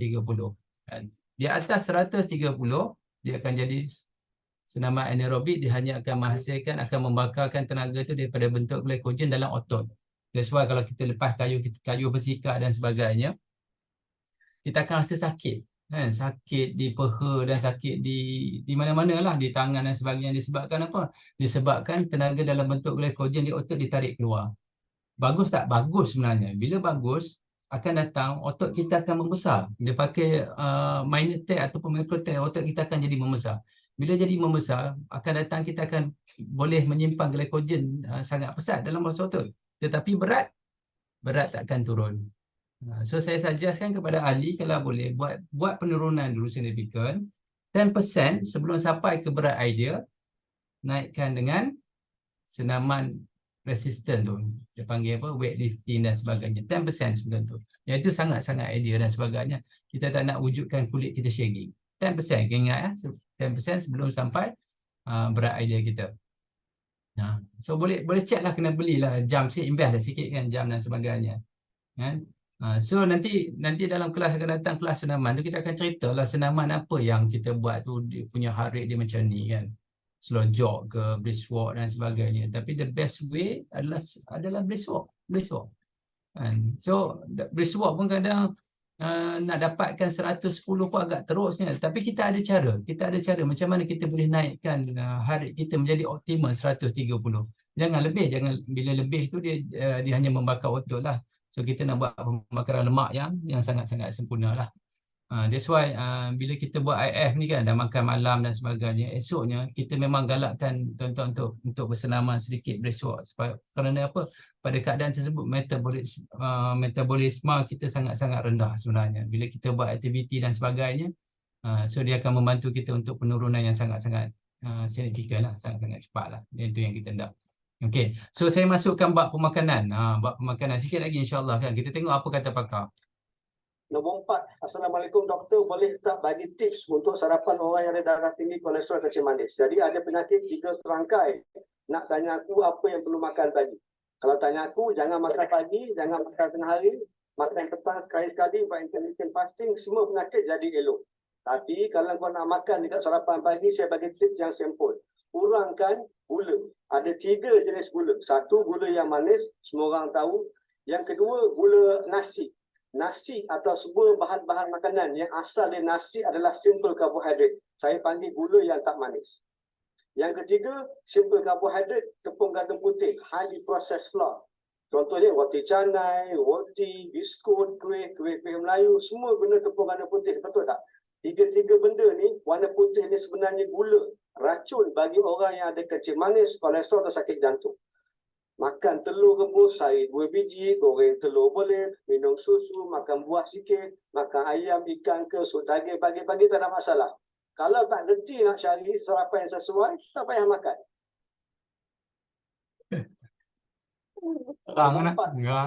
Okay. Breakfast untuk pesakit 3 serangkai kan. Kecil manis, darah tinggi, kolesterol tinggi, jantung kan. Jangan makan pagi, jangan makan tengah hari, buat makan petang sehari sekali omat lah buat IAT.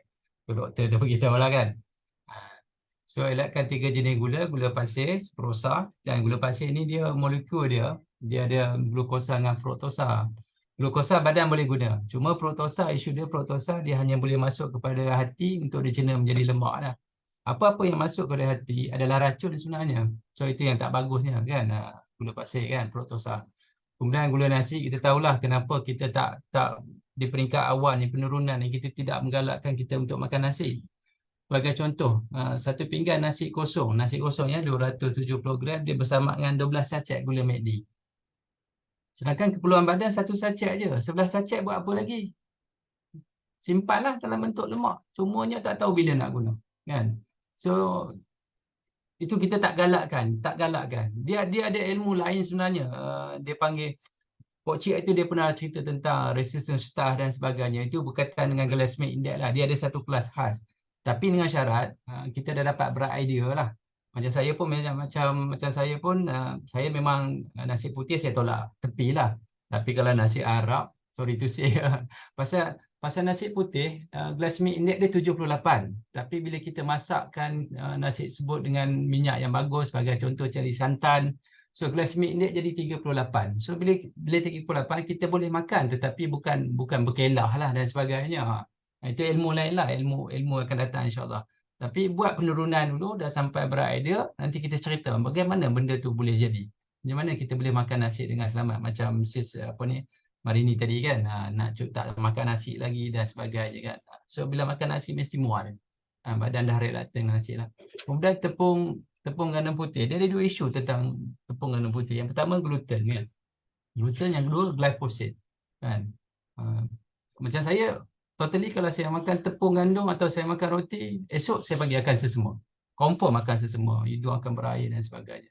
Pasal kita ni adalah gluten intolerant. Saya faham diri saya. Kemudian bila kita ambil lebih sikit, kita akan dapat, macam saya akan dapat eczema lah. Gatal, ruam dan sebagainya di kaki. Ada satu tempat tu saja. Jadi sebenarnya saya tahu, okey, saya tak tahan dengan tepung gandum lah. Kemudian isu yang kedua tentang glyphosate. Glyphosate ni ada rancu rumpai yang disembur untuk proses sewaktu penanaman gandum tersebut. Cumanya bila dia proses menjadi tepung gandum dan sebagainya, dia kita makan tak ada masalah, cuma dia akan isu dekat mikrobiom kita, dekat usus kita. Dia akan membunuh mikrobiom kita yang baiklah, bakteria yang baik tersebutlah. So elakkanlah 3 benda ni dari reason dan sebagainya. Dan kajian terbaru juga mengatakan bahawa salah satu punca anxiety disebabkan leaky gut syndrome lah, disebabkan tepung gandum tadi lah, leaky gut syndrome, bahawa badan tak menghasilkan serotonin yang tinggi, so dia gelisah, dia akan jadi anxiety. Itu secara umum lah yang saya boleh kongsi lah. So ini adalah pemakanan secara rezeki kita. So ini pinggan kita, dan tuan-tuan kena ikut pinggan kita ni kan. So 50% dia adalah sayur kan. Sayuran hijau di atas tanah. Bawah tanah banyak karbon kan, banyak starchy. So elak kan. Raw atau steam terbaik. Kalau buat sup minum kuah sekali je. Ini yang terbaik lah. Okey. Kemudian kita makan protein, kita ambil protein kan. Ayam, ikan, daging, makanan laut. Utamakan yang dimasak dengan sihat kan. So tanpa gula, tepung, minyak sayuran. Utamakan yang dimasak dengan minyak kelapa lah. Minyak sawit ataupun ghee, tulen dan santan lah. Itu cara kita boleh makan lah. Kemudian jangan lupa kita punya telur lah. Telur ni yang terbaik lah kan. Pasal telur ni dia satiety per kalori dia tinggi. Bila kita makan ni, kita akan kenyang lama. Kan, inilah pinggan yang kita follow lah. Cumanya untuk ahli-ahli baru kan, ada yang tanya juga, pernah tanya kan, kalau kita buat diet suku-suku separuh tu okey tak? Kalau tanya saya, kita buat diet suku-suku separuh songsang. Aduh, benda apa pula ni, songsang pula kan. So that's mean aturan makan tu, kita akan makan ayam dulu kan, makan ayam dulu, kemudian makan sayur, makan telur, last sekali baru makan nasi. Biasa nasi tu kita akan tinggal lah. Itu kita buat permulaan tu diet suku-suku separuh songsang lah. Suku-suku separuh songsang. Buat macam tu dulu. Biasa nasi tu akan tinggal lah. Dulu kita makan nasi, belukkan ayam. Sekarang kita makan ayam, belukkan nasi. Biasa nasi tu, bila dah kenyang, nasi tu akan tolak lah. Buat permulaan lah, bukan selama-lamanya kita. Pasal kita nak buat penurunan yang sangat-sangat signifikan dalam masa 100 hari lah. Okay. Utamakan telur yang dimasak dengan minyak sawit, rebus pun tiada masalah, buatlah apa-apa buat semua, telur tu jangan tinggal lah. Kan, itu pinggan-pinggan kita lah.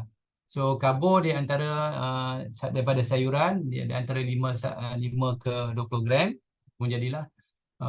Kemudian tambahlah trace mineral, potasium, vitamin dan phytonutrient lah. Dia memang sayur hijau ni memang kita terbaik lah makan. Kemudian protein 1.5 gram per kilogram kan, average dalam 50 ke 80 gram sehari lah boleh makan. Kemudian kita tak boleh juga tambah telur sehingga kenyang lah, tambah protein, lemak sihat, mineral dan vitamin yang diperlukan. So nak makan 3 biji boleh, nak makan 5 biji pun boleh, insyaAllah makan bagi kenyang. Biasanya telur ni kalau 2 biji pun dah sangat-sangat kenyang lah. Sangat-sangat kenyang kan? Boleh. So makan lebih benda ni, kemudian elakkanlah yang kalau ikut piramid makanan tu kan, yang di bawah sekali tu diminta makan yang paling banyak kan. So kalau nak sihat dalam PMS dia terbalik kan, yang paling banyak bawah tu kena makan protein lah dengan lemak-lemak yang sihat. Okey, so ini contoh-contoh lah, contoh-contoh yang ahli share kepada kita. Kita ada sayuran, kita ada telur dan kita ada protein, dan kita ada macam ni jugalah kan. Ini sayuran lah, nasi cauliflower. Nanti tuan-tuan belajar dan feedback, dia rajin tau, dia rajin kan buat akan kreatif dan sebagainya. Ada je orang share tu, kita boleh follow lah sebenarnya kan. So kalau ini contoh kita dah buktikan bahawa makanan macam ni dia tak akan spike insulin tinggi ya. Macam sebelum makan 4.9, 2 jam lepas makan kita ukur 4.6. Mana dia bagus lah, makan jenis macam ni tak akan spike insulin. Ni pun sama juga, macam hashtag Poci kata makan bermaruah. Inilah makan bermaruah. Kenyang sekenyang-kenyangnya kan. Bila insulin kita tak spike tinggi, so tak adalah lemak tu disimpan, disimpan dalam bentuk lemak di seluruh badan. Itu cerita dia. Okay. Ini selepas 20 jam. So kita dah prove bahawa makanan-makanan macam ni takkan menaikkan insulin kita dalam raya. Ini adalah makanan orang yang kecil manis lah. Dan ini adalah makanan yang sepatutnya, pasal perut kita memang design untuk mencerna lebih daging berbanding sayur-sayuran, berbanding tumbuh-tumbuhan. So saya ingat setakat tu je Coach Syafiq kot. Kalau ni cerita bab-bab ni, tak apalah, ni bab-bab craving ni saya serahkan baliklah kepada Coach Syafiq. Kalau ada soalan nak tanya ke, InsyaAllah. Okay, Coach. Ambil masa yang lama dah, 10.30 dah. Okey, terima kasih Coach Syarizan. Itulah dia kan. Apa? Perkongsian panjang lebar daripada macam mana dia join PMLS sampailah sekarang. Okey. Okey, dalam banyak-banyak ni mana tips yang paling terbaik? Alamak. Apa dah jadi? Dalam banyak-banyak tips ni mana yang terbaik yang awak nampak Coach Syarizan share kan? Kak Isha timbang berat badan sebelum makan kan, nak check apa metabolic tolerance. Okey, boleh tak repeat pasal timbang sebelum dan selepas makan tu, tip pinggan. Boleh Mindy ni nak tahu. Ini sebenarnya dia nak tengok badan awak, dia nak gunakan balik tenaga tu dan uh, apa? Reset balik ke apa kita punya set point balik lah. Hmm. Menarik ni. Okay. Boleh saya repeat balik pasal metabolic tolerance ataupun threshold kita kan. So ini tugasan ahli lah sebenarnya kan. Okey. Sebelum makan kita ambil berat. Katalah saya ambil jam 7 malam, sebelum makan berat saya 80 kan. 80 kilo dan selepas makan 82 kilo. Memang banyak pun kalau orang yang berbadan besar ni dia memang serap air banyak. So kita ada perbezaan 2 kilo ni. Kita nak tengok selepas 2 jam ni 2 kilo ni habis tak habis? Kan? 2 kilo ni habis tak habis? Kan? Kita tengok pukul 7 pagi habis tak? Pukul 9 pagi habis tak? Kan? Ini sebagai contoh. Saya pukul 20, selepas 7 pagi tu 12 jam masih ada 1 kilo lagi lebihan makanan yang malam tadi. Kan? Itu yang pertama. Kemudian saya tambah lagi 2 jam. Okey. So bila tambah ke 14 jam pukul 9 pagi berat saya kembali ke berat sebelum asal. So that's mean saya punya metabolic tolerance saya adalah 14 jam. 14 jam. So kalau saya nak breakfast, bukan makan pagi, makanan yang pertama yang perlu masuk ke dalam perut saya adalah selepas pukul 9 pagi. Kalau sebelum pukul 9 pagi, berat saya sentiasa akan menaik. Okey. Tapi oleh kerana kita nak buat penurunan yang sangat cepat dan signifikan, kita tambah lagi 2 jam. Okey, bila tambah 2 jam, dia ada 200 gram perbezaan. 200 gram, kalau kita ulang benda yang sama balik, dalam masa 10 hari, kita boleh dapat penurunan 2 kilo tanpa kita senaman. Dan so ini yang penting kita buat jadual breakfast kita ni kan, bukannya sarapan pagi kan. So macam saya tahu dah jam ke-16 saya akan dapat penurunan berat. So saya akan 16 18 tetapi kena ingat rutin eating window kita kena regulate. Jangan buat satu benda dalam masa benda yang sama dalam masa 3 hari berturut-turut. So badan akan detect satu pattern yang sama. Masa tu kalau kita masuk dalam mode conservation, Pak Cik pernah cerita ni, mode conservation, mode kebuluran, dia sangat-sangat susah nak keluar. Pasal badan kita dah tahu. Kita tahu Syarizan akan makan pukul sekian-sekian. Kan? So, dia pun tak nak bakar lemak. So, masa tu kita punya pembakaran lemak sangat-sangat efisien. Bila sangat-sangat efisien, kita tak akan dapat penurunan yang sangat-sangat baik. So, itu nak keluar balik payah tu sebenarnya. So, jangan ulang balik rutin itu window kita pada makan pada waktu yang sama lebih daripada 3 hari berturut-turut. Lebih daripada 3 hari itu memang kita akan jadi masalah, penurunan kita sangat rendah. So hari ini buat 12 jam, esok naik 14 jam, kemudian naik 16 jam turun balik 14 jam, kemudian naik balik buat regulate. Ni bab-bab ni dipanggil apa? Tipu badan. Ni coach Hafiz memang cakap lah bab-bab ni kan. So itu sebenarnya bila kita dalam keadaan seperti itu, kita kena ubah rejim kita. Kita tak boleh buat statik benda tu. Ya? Okey kot, dah lah penerangan simple saya ni kot, insyaAllah kot. Boleh kot, metabolic tolerance. Itulah alamak, saya rasa badan saya masuk berat statik. Memang lebih dari 3 kali repeat waktu makan yang sama. So ada 2 benda sebenarnya. Yang pertama kita kena tengok, dia panggil Allahuakbar, Bush effect dengan apa coach? Hyperplasia. Itu menarik tu kalau cerita bab lain, tapi panjang lagi lah. Bush effect dengan hyperplasia. Kena overcome benda tu bila time kita berat plateau. Betul. Hyperplasia ni ialah di mana bila kita naik berat badan, sel lemak kita ni dia boleh split tau. Dan dia jadi sel baru. Itu yang masalah dia. Kalau hyperplasia Nama lah. time cheat lah. Bila time cheat. Kalau kita turun berat, lepas tu bila kita terlalu banyak lemak formation kan, kita boleh, sel lemak kita boleh split kedua lah. Itu yang jadi kita boleh makin gemuk kan.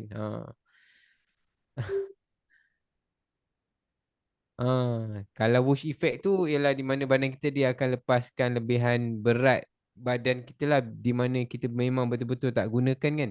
Jadi sel tu dia akan pegang berat air.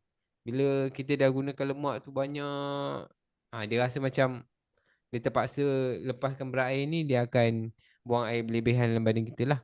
Kat sana kita nampak lah penurunan kita kat sana. Tapi itu semua tak apa, penurunan saja kan berat badan. Dia orang ni semua cerita baru nak turun je. Ya, semua nak turun berat badan je. Poci ada apa-apa nak share Poci sebelum kita habiskan Poci? Tapi Pak Cik Pak, kan?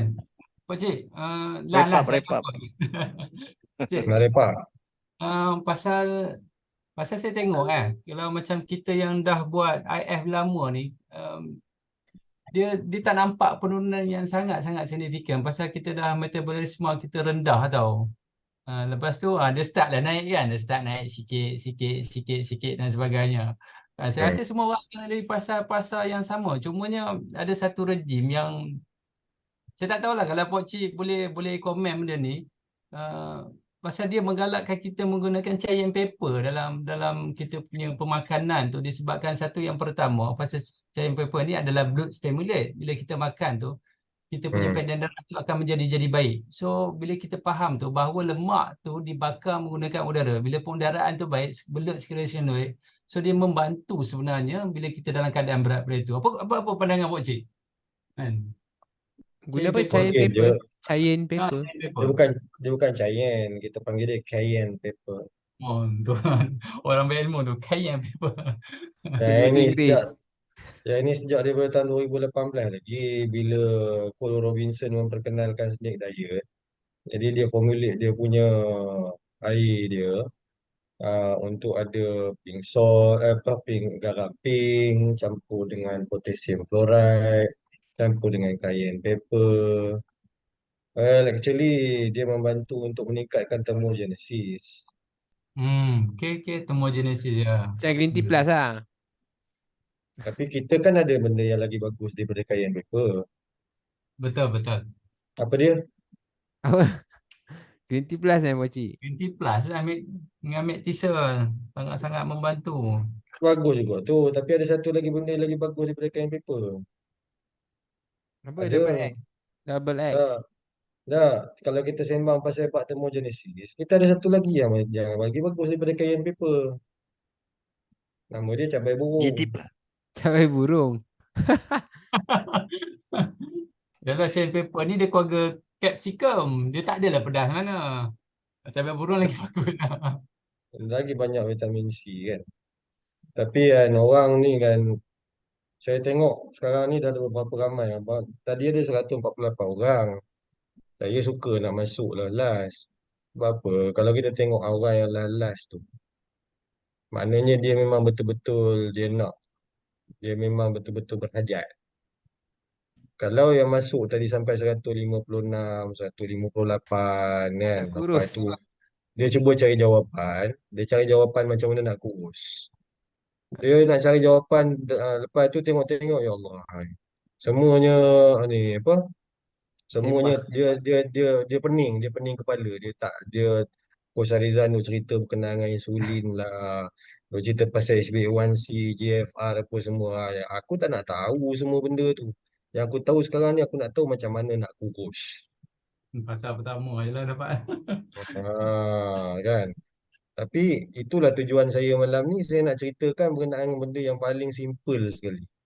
Perubahan mindset daripada kenal kenapa makanan kita sekarang ni bagi kita jadi sakit. Yang dulu tu tak sakit. Jadi siapa nak dengar? Cuba type je dalam ruangan chat.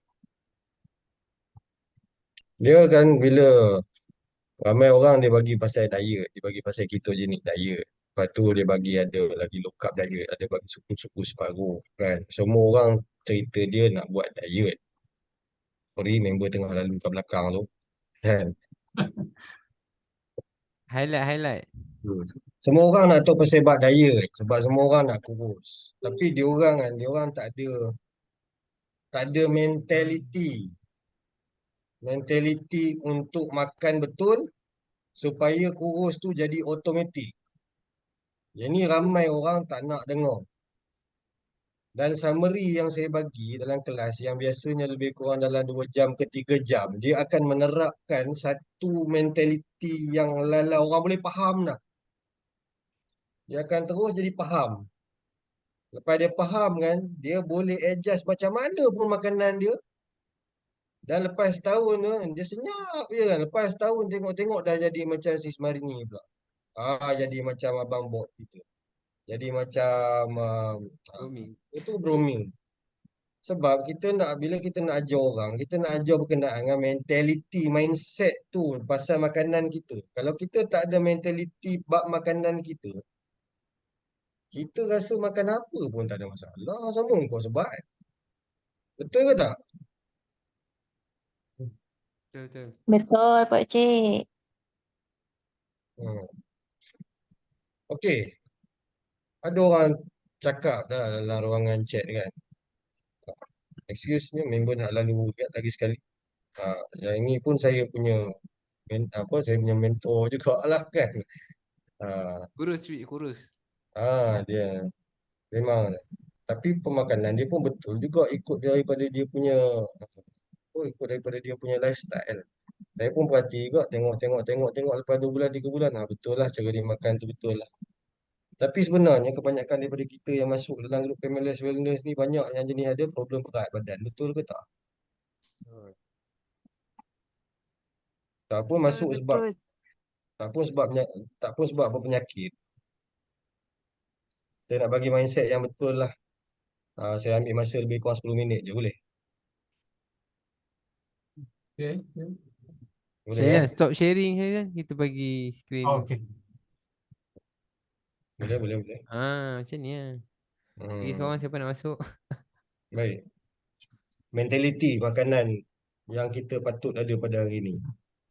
Ini saya rasa semua orang patut tahu, patut hadam, dan kita patut cakna lah. Kata orang Terengganu patut cakna. Sebab kita kena takut dengan makanan kita pada hari ni. Betul-betul kena takut. Baik, macam mana orang dulu boleh kekal sihat walaupun makan nasi? Makan ubi kayu, makan segala jenis buah. Macam mana orang dulu boleh sihat? Apa bandingnya dengan orang yang sekarang? Yang itu yang Kerja kita kuat. kena. Tadi macam ada orang nak jawab saya. Betul kena nak jawab. Orang dulu tak ada fast food, dia kata. Masak pisang goreng, fast food dia orang lah tu. Orang dulu kerja kuat. Orang dulu kerja kuat. Apa relation dia kerja kuat dengan makan tak kisah apa pun? Apa dia punya kaitan? Orang dulu makan nasi, makan lauk. Ada juga buat ubi kayu. Ada juga buat pisang goreng. Ada buat kuih. Macam mana orang Makan, dulu boleh sihat? makanan yang organik. Makanan yang organik. Bebas racun. Bebas racun. Betul ke bebas racun? Are you really sure? Tumbuhan memang tak ada racun. Tak makan malam. Tumbuhan memang tak ada racun. Kadang-kadang kita setengah orang makan silap sikit je walaupun dia duduk kampung. Betul-betul duduk kampung ni. Dia duduk kampung. Makan sayur. Lepas tu datang satu macam semua yang angin datang. Yang gout pun memang ada juga. Orang dulu pun zaman 1960 pun, zaman 1960-an pun ada gout-gout. So apa yang silap? Piramid makanan. Kan? Orang Sedentary dulu, lifestyle. orang dulu kerja dia bakar lemak. Sedentary lifestyle, Kait, Cik. kait kelapa sawit semua. Hmm. Dia kan orang yang mengkaji sejarah pemakanan, dia akan faham. Orang yang tak kaji sejarah pemakanan, dia takkan faham. Ramai orang mengaitkan berkenaan dengan proses food adalah punca kepada penyakit sekarang. Dia kata proses food. Ada orang kata pasal bab gula. Kita pada hari ni katanya makan uh, ambil gula 2 minggu sama macam orang dulu ambil gula dalam masa 1 tahun. Katalah orang sekarang ni ambil gula dalam masa 2 minggu lebih kurang dalam 500 gram. Contoh kan. Dia ambil gula dalam 500 gram dalam masa 2 minggu. Tapi orang zaman sekarang dia ambil 500 gram dalam masa 1 minggu. Orang dulu dia ambil gula 500 gram dalam masa 1 tahun. Betul ke tak betul? Betul, betul. Betul? Okey, kita nak bawa perhatian tuan-tuan dan puan-puan kepada satu topik yang saya selalu cakap sebagai subtopik dalam saya punya posting.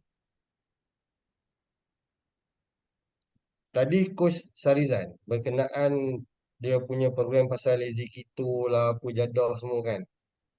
Dia cakap pasal insulin resistance. Ya, itu memang dia punya punca penyakit kebanyakan orang zaman ni. Apakah punca insulin resistance sebenarnya? Ha, itu kita kena tahu. Kalau kita cakap bab pemakanan, kita kena tahu apakah benda yang menyebabkan insulin resistance. Siapa yang ikut kelas tadi semua, oh insulin, insulin. Kita nak turunkan insulin dah, gula dah, kat makan bubur lah. Semua orang cakap kan. Mitokondria terlalu banyak tenaga nak digest. Betul? Overload. Itu dia punya proses. Ha.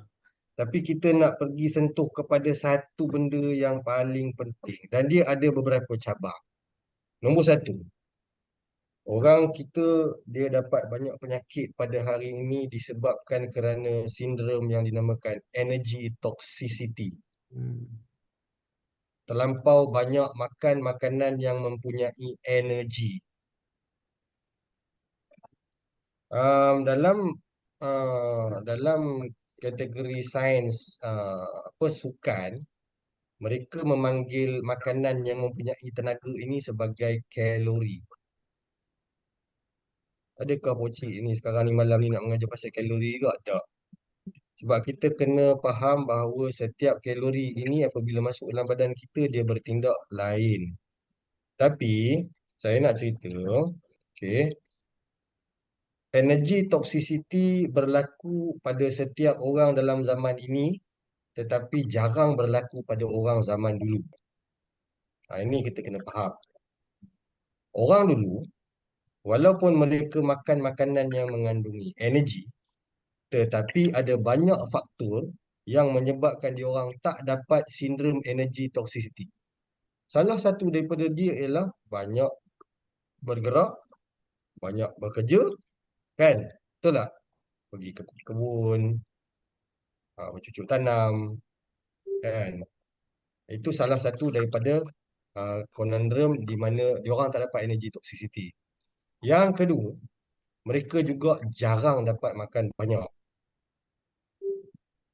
Banyak puasa. So apabila banyak puasa, jarang makan, adakah kita akan dapat makan makanan yang terlampau banyak energi dalam kita punya makanan? Ada tak? Tak. Takkan. So orang dulu, dia punya combination dia ada dua. Satu, dia banyak bergerak, banyak beraktiviti. Kedua, dia berpuasa banyak. Jarang dapat makan. Orang dulu susah. Jarang dapat makan. Kedua-duanya ialah IF dan lazy keto. Betul tak? Lebih kurang jugalah. Low carb pun dia. Saya nak bagi penekanan bahawa kita pada hari ini, tak kira di mana kita duduk sekalipun dalam dunia, makanan kita mempunyai terlampau banyak energi. Coach Sarizan tadi bagi tahu pasal banyak karbohidrat dan gula. Tetapi kita sebenarnya tak sedar juga makanan yang kita makan, walaupun lazy keto, juga mempunyai amount energi yang berlebihan sebenarnya. Daripada mana datang? Sebenarnya daripada minyak masak kita juga lah. Kita nasib baik pakai minyak sawit. Kalau dekat negara luar banyak pakai minyak jenis tumbuhan. Minyak jenis tumbuhan ni sebenarnya sangat pro-inflammatory dan mendatangkan kerosakan kepada badan kita. Energy toxicity, yang mana satukah yang paling memburukkan badan kita? Adakah gula, adakah karbo, ataupun adakah daripada lemak yang tak sihat? Kalau tanya saya, kalau kat Malaysia ni kebanyakannya datang daripada gula dan karbohidrat. Sebab apa? Apabila anda makan gula dan karbo, anda akan cepat lapar. Apabila anda cepat lapar, anda makan lagi. Dan lagi. Dan lagi. Dan lagi. Dan lagi 6 kali, 7 kali sehari makan. Macam mana kita nak makan, lepas tu kita kenyang lama? Ini poin dan pokok pangkal dia. Sebab kalau kita nak buat diet, kalau kita nak meneruskan pemakanan yang sihat, kita kena makan satu makanan yang menyebabkan kita boleh kenyang lama, steady, tak lapar, lagi sihat, makin kurus. Ini yang penting. Ramai orang tidak sedar bahawa sebenarnya orang dulu buat benda yang bijak. Pergi memburu, pergi mancing, dapat ikan, dapat daging. Tapi tak selalu boleh makan daging ayam, daging ikan. Betul tak? Apa yang diorang buat dengan daging ayam, dengan daging ikan? Kalau diorang dapat. Buat gulai, buat rendang. Cuba tanya Coach Zarizan, dia buat apa? Keringkan. Ha? Mungkin. Salai. Salai satu lagi. Yang simpan lama tu apa? Bekasam. Pekasam. Lagi. Bau garam ah. Masak Correct. singgang. Masak singgang. Tak masuk singgah berapa lama boleh tahan dah. 3 hari basi dah. Makan sakit perut. Awet. Garam dia awet. Oh. Jadi adakah garam itu satu benda yang merosakkan badan kita sebenarnya?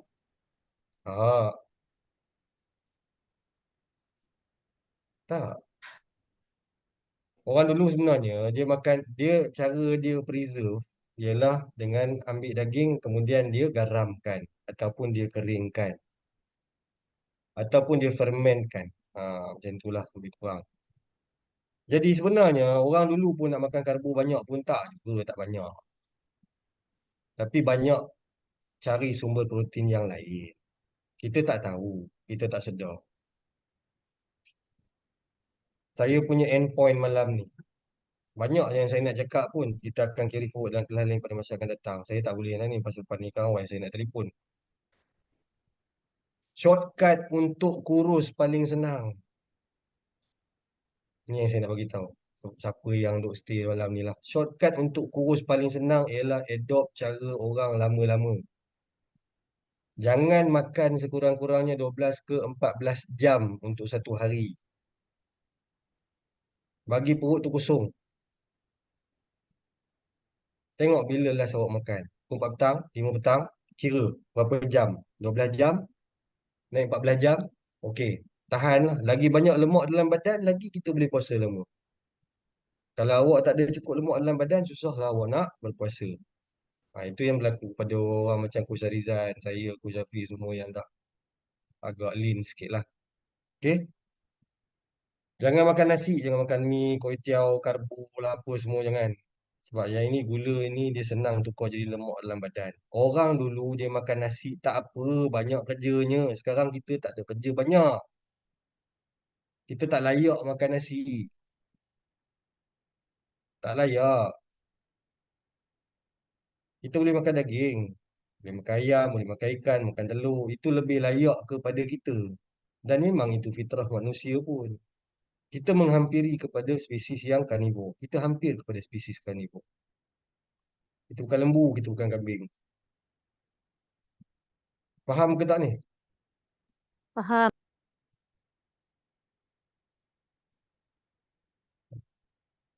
Orang sekarang tak layak makan nasi. Betul tak layak.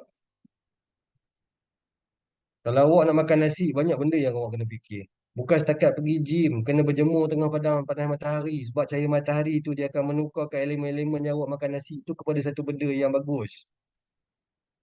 Tapi awak pergi bendang ke daripada pagi sampai tengah hari?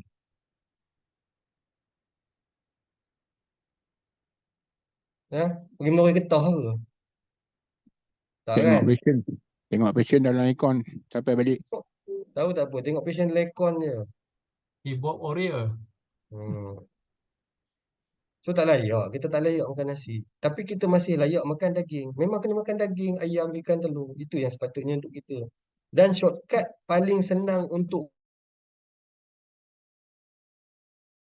makanan lain, tapi makan lauk je. Okey, faham ke tak? Faham. Baik. So, apabila kita makan lauk dan kita buat puasa, untuk sesiapa yang masih lagi gemuk, masih lagi obes, ketahuilah bahawa lemak kita ni dia menyimpan racun dekat dalam tu. Racun ni nanti kalau bila lemak kita ni dah mula dicairkan, racun ni pun akan keluar sama. Bila racun tu keluar daripada lemak, dia akan berenang dalam salur darah, lepas tu dia akan bagi awak sakit. Nak buat macam mana? Memang macam itulah ceritanya, sebab dulu awak makan banyak racun. Jadi bila dah awak makan banyak racun, dia nak keluar melalui cara puasa, buat keto, berjenis diet semua ni. Lepas tu awak dah tak tahan. So macam mana nak buat? Itu sebab kita ajak awak masuk dalam PMLS Wellness. Kita ajak awak makan suplemen Nutrilite. Sebab suplemen Nutrilite ni memang dah turun-temurun sejak daripada tahun 1937 lagi. Suplemen antara yang paling tua dalam dunia. Paling trusted. Halal pula tu. Tapi siapa yang beli kat sini? Siapa amal? Jarang ada orang amal. Lepas tu bila kos-kos lain bertempik, ada dah awak beli bulan ni. Bukan pasal apa, bukan kita orang nak kaya. Saya punya suplemen pun banyak saya makan. Bukan sikit. Saya tak suruh orang beli macam saya. Tapi sekurang-kurangnya kita amal lah. Sebab kita perlukan perlindungan antioksidan untuk badan kita. Makanan kita sekarang ni tak ada kualiti pun. Siapa dekat sini makan ayam organik? Tiap-tiap hari. Angkat tangan. Telur organik ada tak? Dia makan telur tu memang telur organik tu lah. Memang ambil daripada Royal Belum. Yang orang asli bela tu, ayam tu kan. Dia pergi ambil kat situ hari-hari. Siapa ambil? Tak ada. Tak ada. Tak ada. Daging yang awak beli pun daripada market tak tahu daripada mana. Selalunya grain fed, bukannya grass fed. Tak kira lah, memang makanan kita daripada tumbuhan ke ataupun daripada sumber daging-maging ke memang teruk dalam zaman ni. Jadi anda kena tambah anda punya nilai nutrisi dalam makanan. Kalau anda tak tambah nilai nutrisi dalam makanan, susahlah anda nak jadi sihat. Tanya Coach Zarizan sendiri. Kalau kata dia tak ambil suplemen Nutrilite, agak-agaknya dia boleh dapat ke fizik macam hari ni? Mustahil. Susah. Lepas Pakcik, tu kalau malam kalau kita flu tu kan toksin tu keluar balik, yang terbaik suplemen yang mana satu? Lecithin ke, vitamin C ke, Mertisol? jawapan dia pelbagai. Sebab saya sendiri ambil double X, Salmon Omega, Biosim, Metisol, Green Tea Plus. Banyak lagi lah Baik. dengan probiotik apa semua. So it all works in tandem. Nutrilite dia tak pernah satu untuk ni, satu untuk ni, tak ada. Dia memang very general untuk semua. Ah. Tengok poket awak tebal ke tak tebal dia. Tapi kalau kata rasa nak berjimat, kita boleh suggest yang macam mana nak berjimat. Boleh just ambil daily, Bio-C, Salmon Omega contohnya. Start daripada situ tu. So itu paling simple. Siapa yang rasa dia memang betul-betul nak invest untuk kesihatan, saya memang sarankan 4 paksi. Senang Daily ataupun double X, Salmon Omega, Bio-C, probiotik. 4 ni paksi. Memang kena ambil dulu. So kalau siapa yang amal 4 ni, tengok aje lah. Memang cepat. Bukan setakat penurunan cepat, kesihatan pun akan makin bertambah baik. InsyaAllah. Itulah recommendation saya untuk semua. Ya, probiotik, Salmon Omega, Bio-C, Double X ataupun Daily. Multivitamin. Yang mana yang nak memburukkan kita dekat luar, kononnya tak payah makan suplemen apa semua tu, lantak kau lah. Saya tak nak cakap apa-apa. Kau nak buat kau punya pasal, tak apalah, silakan lah. Tapi saya tahulah lepas daripada 3-4 bulan orang yang sama akan tanya saya balik lah. Memang saya tak turun-turun lah. Macam mana nak buat apa kan? Carilah kau punya upline ke, carilah nasihat kat luar ke. Saya cuma bagi sekali je, lepas tu saya ajak sekali je. Lepas tu kalau awak tak nak, awak carilah orang lain. Ni kita dah masuk PMLS Wellness ni, saya dah bagi tahu terang lah. Itu 4 paksi kita. InsyaAllah, kalau amal memang okey. Abang Bob dulu pun tak percaya juga dekat saya. Sekarang ni makan-makan elok je. Nampak? Aku kena petik ni, apa hal? Petik je lah. Bila masa nak gugur. Banyak lagi orang tak percaya saya. Hari ni pun dah jadi coach dah. Hafiz pun dulu tak percaya aku juga. Tapi ya, saya nak bertekan malam ni sebab saya tahu ramai daripada geng coach Hafiz sendiri yang tak pernah dengar cakap saya bagi tahu benda ni. Makanan kita hari ni teruk. Teruk sangat. Ambil lah suplemen tu, invest lah untuk kesihatan diri. Ambil suplemen Nutrilite adalah lebih baik daripada ambil insurans. Insurans, awak bayar insurans, bila awak boleh rasa duit? Tak tak putus kaki, tak tahulah. Kan, tak cedera, tak dapat duit. Tak masuk hospital, tak dapat duit. Kalau awak ambil insurans nyawa, tak berasa lah awak. Sebab apa? Itu untuk anak dengan bini. Tapi kalau awak beli suplemen, awak makin baik, makin sihat. Dia akan datang. It is the best investment for your life. Saya rasa tak ada apa dah saya nak cakap tu lah. Saya bukan nak promote sangat suplemen pun sebenarnya. Tapi ramai yang tak sedar nak buat apa. Itulah tujuan kita berada dalam PMLS Wellness pun. Kita nak jadi kumpulan pengguna suplemen. Dan kita ajar anda, makan tu makan dah. Kita juga ajar anda. Daripada anda beli suplemen tu, pakai duit sendiri, sampailah lah kita ajar anda untuk beli suplemen, tapi pakai duit untung. Peri pula. Ini yang jadi dekat Sis Barini, kat Coach Syafir, kat Sarizan. Lah ni tanyalah Coach Sarizan dengan Hafif. Dia orang beli suplemen pakai duit sendiri ke pakai duit untung?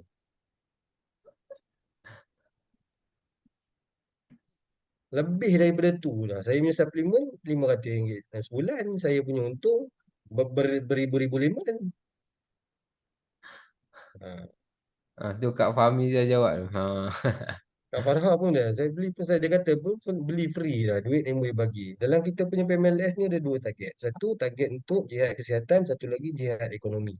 Siapa yang nak masuk dalam kita orang punya program jihad ekonomi, tanya Coach Syafiq macam mana, tanya Coach Sarizan macam mana. Tapi kalau siapa nak buat jihad kesihatan dulu, okey, sila buat FLK, ambil Nutrilite. Betul tak Coach Raisul? Ustaz Raisul kita. Saya baru nampak dia masuk. Betul. Ha, Lebih lagi. InsyaAllah. Itu je lah Coach Syafiq. Saya wrap up dengan itu je lah.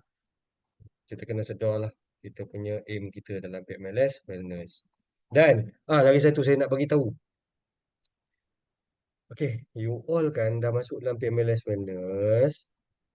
Dengar cakap coach. Kalau tak ada apa-apa aral ke apa, kalau ada apa-apa persoalan tanya coach. Sebab ramai orang dekat luar sana, dia punya mentaliti, dia punya ilmu dia lain. Saya tengok ramai orang yang pergi coach salah seorang daripada personality terkenal dekat luar sana. Marketing dia tu kuat. Bila marketing dia kuat, awak dengar makan nasi biryani tak ada apa-apa. Lepas tu makan roti apa tu apa tahu Ikan roti pisang, sourdough lah apalah kan. nasi Apa lemak, dia kau rasa? Nasi lemak. Ya pisang. Allah. Tak ada masalah makan pisang dah tak ada apa. Itu berkesan untuk badan dia bukan untuk badan awak. Jangan pergi dengar cakap orang tak semena-mena. Dia tak percaya kat kita lepas tu dia tanya hak orang yang lain. Kita ajar yang ni dalam PMLS Wellness ni kita ajar yang memang betul-betul jadi. Tengok testimoni Lepas pun tu dah bila tahu. orang tu ikut ni, testimoni pun dah banyak dah. Lepas tu awak pergi ikut lah kawan tu kan. Ini bukan cerita dalam Coach Syafiq punya grup lah, dalam saya punya Ha. grup. Dia pun pergi tanya ni, boleh ke yang pucik makan yang ni? Jangan, saya kata jangan. Dia degil nak makan juga sebab kawan tu title doktor dia percaya kan doktor takkanlah doktor nak menipu kan. Makanlah awak tu nasi biryani. Esok dah masuk ward. Masuk ward. Betul. Tak tipu. Gula sampai 17. Iyalah dia gula, dia bukan naik dandan tu, tapi dia memang akan ada prolong increase. Dia tetap akan jadi gula yang masuk dalam badan. Awak pergi percaya kat dia tu buat apa? Dia makan tu okey je. Dia yang makan okey, orang lain makan tak okey. Tu sebablah lazy keto pun tak strict. Kalau awak nak jadi betul-betul keto memang kena ikut reverse diabetes obesity kita punya grup jiran kita RDO. Itu memang betul-betul strict. Masak pun kena masak sendiri. Tak boleh masak, tak boleh beli makanan dekat luar. Memang ayam pun kena ayam bakar kukus grill panggang. Betul ke tak Coach Rizal? Betul, betul, Ah, betul. yang itu memang strict. Lazy Tapi keto, lazy keto ni antara keto yang paling mudah lah orang kata. Ah. saya pun belajar bukan dengan orang calang-calang. Saya pun belajar. Saya belajar dengan Dr. Eric Westman. Saya belajar dengan Dr. Ted Neyman. Saya belajar dengan physician, dengan nutritionist Amy Berger. Ini nama ni memang gah punya dalam low carb punya dunia. Bukan sikit aku bayar, beratus juga, beratus dolar untuk menyampaikan ilmu lazy keto tu. Bukan senang. Itu pun ramai orang tak faham kelas dia. Sebab dia kata, please adapt to your current country on how you perform this type of ketogenic diets. Saya tengok, mudahnya kalau nak buat kat Malaysia. So, kita ajarlah buat Malaysia punya. Tapi memang betul. Nutritionist Amy Berger tu sendiri pun bagi tahu. Saya sendiri pun ambil suplemen. Awak macam mana? Ha. So, kita adapt satu persatu, satu persatu, satu persatu. Dan lazy keto ni sangat mudah. Awak cuma perlu tambah supplementation untuk diamalkan setiap masa sampailah kita ke lubang kubur. Bukan nak bagi kita kaya dah. Ramai orang yang dah merasa dah kesan kesihatan yang baik daripada tu. Okey? So, saya rasa itu saja. Yakinlah dengan program kita. Tak usahlah nak pergi dengar cakap orang lain apa semua sebab nanti kita tahu punya. Nanti kalau orang yang cari orang luar ni Said Ikang lepas dalam masa 6 bulan, 7 bulan Said Ikang, coach, saya nak tanya saya punya EGFR dah 45 macam mana nak buat itulah. Aku dah malas nak cakap. So, orang ambil suplemen apa tak mau. Nah, lepas tu tak improve. Hai, susah. Sekarang ni saya dah ingin tandem dengan dengan Coach Wafi, dengan Coach Azam Zuri, dengan Abu Nur Haizat. Kita pun ada kita punya subgroup kita sendiri. Kita nak buat ajar untuk kat repair, kat reset dan juga adalah coach yang lain punya group. Tapi you all, yang mana yang di bawah Coach Arizan, bawah Coach Syafiq pun semua, please stay, dengar voice note hari-hari dan sentiasa bertanya sekiranya kalau ada sebarang permasalahan. Itu saja. Terima kasih. Assalamualaikum warahmatullahi Okey, terima kasih Poci. Okey. So terima kasihlah Poci tolong wrap up. Okey, sebenarnya hari ni semua orang masuk Poci. Tak kira lah dia coach mana kan. Saya pun kadang-kadang tengok nama tak kenal. Semua orang pun ada hari ni.